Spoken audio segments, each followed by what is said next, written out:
Exode chapitre 39. Avec les étoffes teintes en bleu, en pourpre et en cramoisi, on fit les vêtements pour le service dans le sanctuaire, ainsi que les vêtements sacrés pour Aaron, comme l'Éternel l'avait ordonné à Moïse. On fit l'éphod en or, en fil bleu, pourpre et cramoisi, et en fin lin retors. On martela des lames d'or, et on les coupa en fils, que l'on entrelaça dans les étoffes teintes en bleu, en pourpre et en cramoisi, et dans le fin lin, selon l'art du brodeur. On y fit des bretelles qui le reliaient, et c'est ainsi qu'il était assemblé par ses deux extrémités. L'écharpe était du même matériau que l'éphod, et fixée sur lui. Elle était en or, en fil bleu, pourpre et cramoisi, et en fin lin retors, comme l'Éternel l'avait ordonné à Moïse.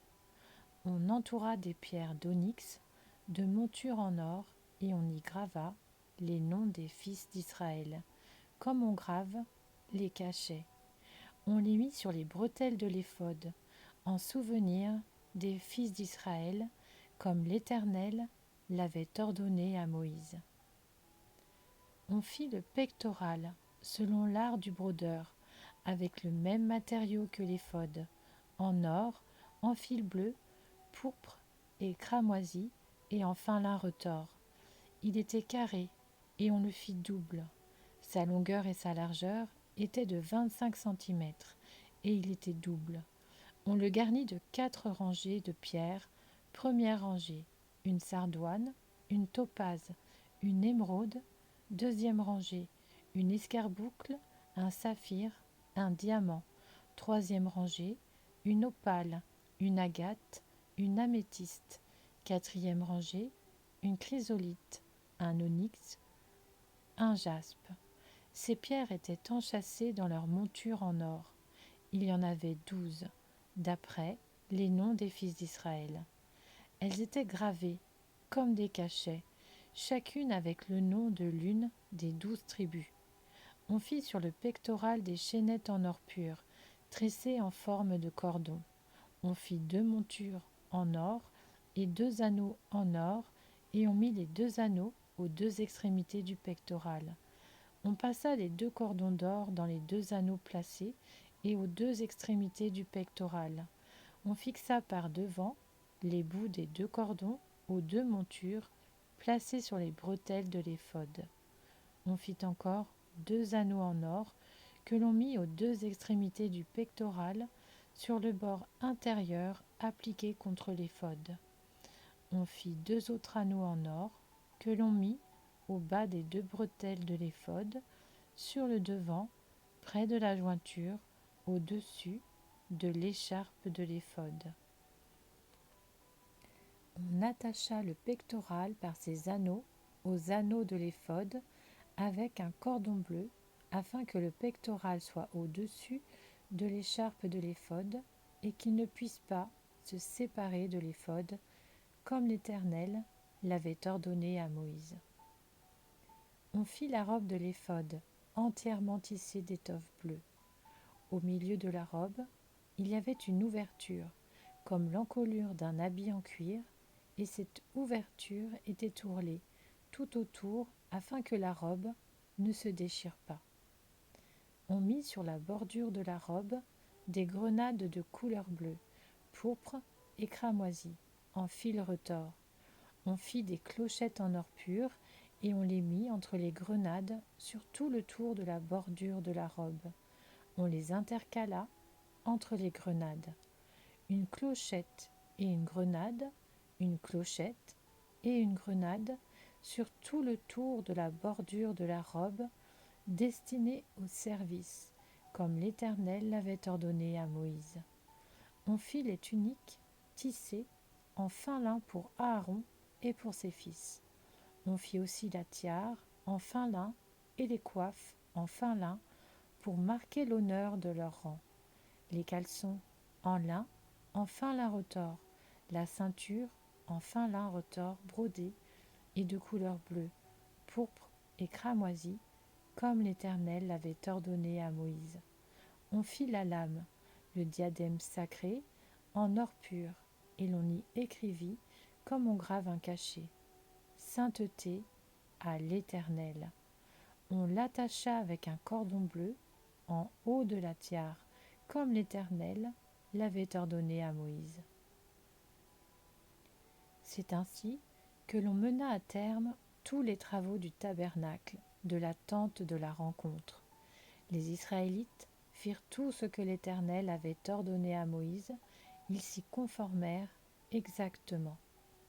On amena le tabernacle à Moïse, la tente et tout ce qui en dépendait, les agrafes, les planches, les barres, les colonnes et les bases, la couverture de peau de bélier teinte en rouge, la couverture de peau de dauphin et le voile de séparation, l'arche du témoignage et ses barres, ainsi que le propitiatoire, la table, tous ses ustensiles et les pains consacrés, le chandelier d'or pur, ses lampes, les lampes préparées, tous ses ustensiles et l'huile pour le chandelier, l'autel d'or, l'huile d'onction et le parfum odoriférant, et le rideau de l'entrée de la tente, l'autel de bronze, sa grille de bronze, ses barres et tous ses ustensiles, la cuve avec sa base, les toiles du parvis, ses colonnes, ses bases, et le rideau de la porte de cette cour, ses cordages,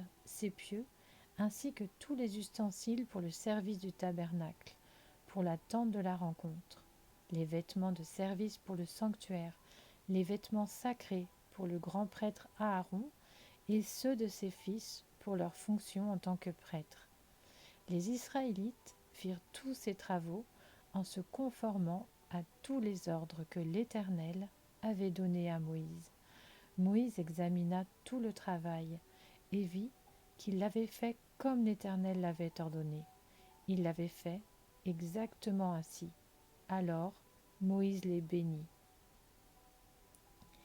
Exode chapitre 40. L'Éternel dit à Moïse: le premier jour du premier mois, tu dresseras le tabernacle, la tente de la rencontre. Tu y placeras l'arche du témoignage et tu cacheras l'arche avec le voile.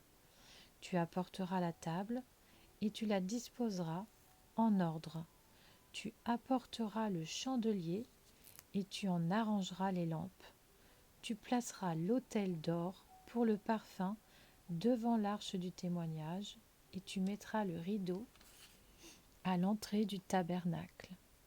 Tu placeras l'autel des holocaustes devant l'entrée du tabernacle de la tente de la rencontre. Tu placeras la cuve entre la tente de la rencontre et l'autel, et tu y mettras de l'eau. Tu placeras le parvis autour, et tu mettras le rideau à la porte de cette cour. Tu prendras l'huile d'onction, et tu en verseras sur le tabernacle et tout ce qu'il contient. Tu le consacreras avec tous ses ustensiles, et il sera saint. Tu verseras de l'huile sur l'autel des holocaustes et tous ses ustensiles. Tu consacreras l'autel, et l'autel sera très saint. Tu verseras de l'huile sur la cuve avec sa base, et tu la consacreras. Tu feras avancer Aaron et ses fils vers l'entrée de la tente de la rencontre, et tu les laveras avec de l'eau. Tu habilleras Aaron des vêtements sacrés. Tu verseras de l'huile sur lui, et tu le consacreras pour qu'il soit à mon service en tant que prêtre. Tu feras approcher ses fils. Tu les habilleras des tuniques, et tu les consacreras par onction, comme tu l'auras fait pour leur père, pour qu'ils soient à mon service en tant que prêtres. Cette onction leur assurera à perpétuité l'exercice de la fonction de prêtre au fil des générations. Moïse se conforma à tout ce que l'Éternel lui avait ordonné. C'est exactement ainsi qu'il agit. Le premier jour du premier mois de la deuxième année, après leur sortie d'Égypte, le tabernacle fut dressé. Moïse dressa le tabernacle, il posa ses bases, plaça les planches et les barres et éleva les colonnes. Il étendit la tenture sur le tabernacle et mit sa couverture par-dessus, comme l'Éternel le lui avait ordonné. Il prit le témoignage et le plaça dans l'arche. Il mit les barres à l'arche et posa le propitiatoire sur l'arche. Puis il apporta l'arche dans le tabernacle, mit le voile de séparation et cacha ainsi l'arche du témoignage comme l'Éternel le lui avait ordonné. Il plaça la table dans la tente de la rencontre, du côté nord du tabernacle, devant le voile, et il y déposa les pains en ordre devant l'Éternel, comme l'Éternel le lui avait ordonné. Il plaça le chandelier dans la tente de la rencontre, en face de la table, du côté sud du tabernacle, et il arrangea ses lampes devant l'Éternel, comme l'Éternel le lui avait ordonné. Il plaça l'autel d'or dans la tente de la rencontre, devant le voile, et il y fit brûler le parfum odoriférant, comme l'Éternel le lui avait ordonné. Ensuite, il plaça le rideau à l'entrée du tabernacle. Il plaça l'autel des holocaustes près de l'entrée du tabernacle, de la tente de la rencontre, et il y offrit l'holocauste et l'offrande, comme l'Éternel le lui avait ordonné. Il plaça la cuve entre la tente de la rencontre et l'autel, et il y mit de l'eau pour les ablutions. Moïse, Aaron et ses fils s'y lavèrent les mains et les pieds.